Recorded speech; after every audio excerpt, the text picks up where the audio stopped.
तो hello students, आज के सेशन में हम क्या करेंगे कि क्वेश्चन नंबर 3 सॉल्व करेंगे। इसके पहले हमने क्वेश्चन नंबर 1 और 2 सॉल्व कर लिए। ठीक है, अब हम क्या करेंगे, क्वेश्चन नंबर 3 सॉल्व कर रहे हैं। अब क्वेश्चन नंबर 3 को मैंने इस तरह से लिख लिया है। ठीक है, अब हम इसको जो सॉल्व करेंगे वो फैक्टराइजेशन मेथड से सॉल्व करेंगे।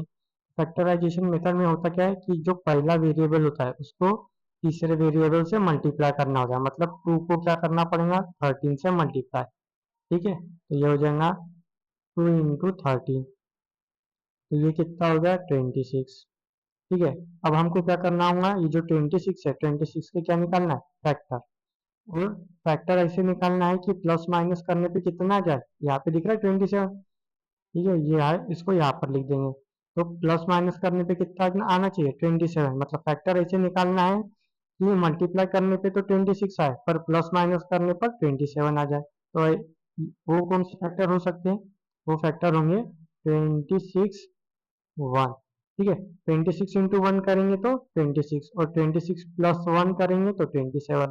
इस तरह से हमको क्या निकालना है, फैक्टर निकालना है। ठीक है, अब ये जो फैक्टर निकाले हमने, इसको क्या करना है, 27 के जगह पर रख देना है, मतलब यहाँ पर रख देना है। ठीक है, अब देखिए सबसे पहले फिर से क्वेश्चन लिख लेता हूँ आंसर में। 2y² plus 27y plus 13 equals to 0। ठीक है, अभी 27 की जगह पे क्या आ जाएगा, फैक्टर। 2y² प्लस 27, सॉरी यहाँ पे आ जाएगा 26y plus 1y plus 13 equals to 0।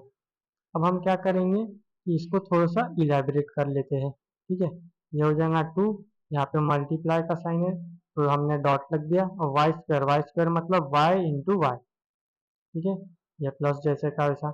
26 को हम क्या कर देंगे, ब्रेक कर देंगे किसमें, 1 इंटू 13। डॉट मतलब है मल्टीप्लाई है। ठीक है, और ये मल्टीप्लाई में y। ठीक है, प्लस 1 इंटू वाई प्लस 13 है, तो हम इसको 13 को किस तरह से लिखेंगे, 13 इंटू 1 लिख देंगे, इज इक्वल टू 0।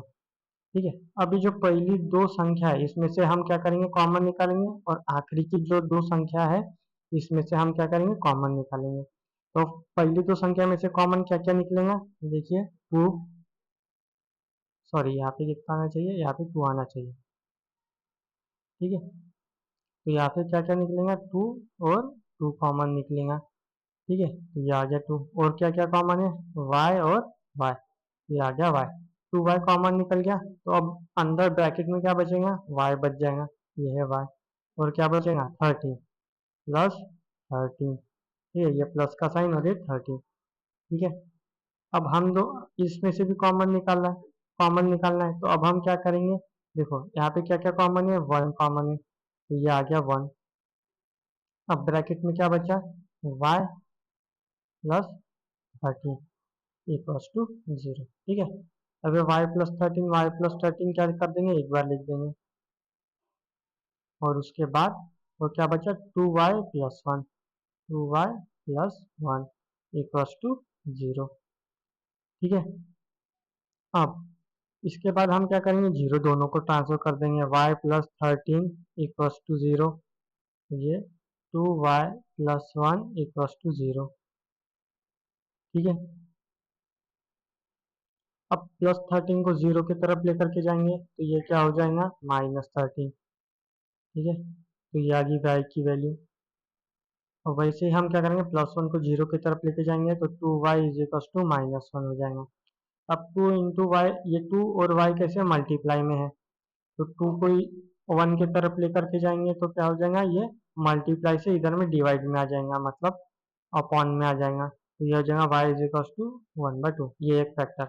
इस तरह से हमको क्या करना है, फैक्टर निकालना है और फैक्टराइजेशन मेथड से सॉल्व करना है। ठीक है,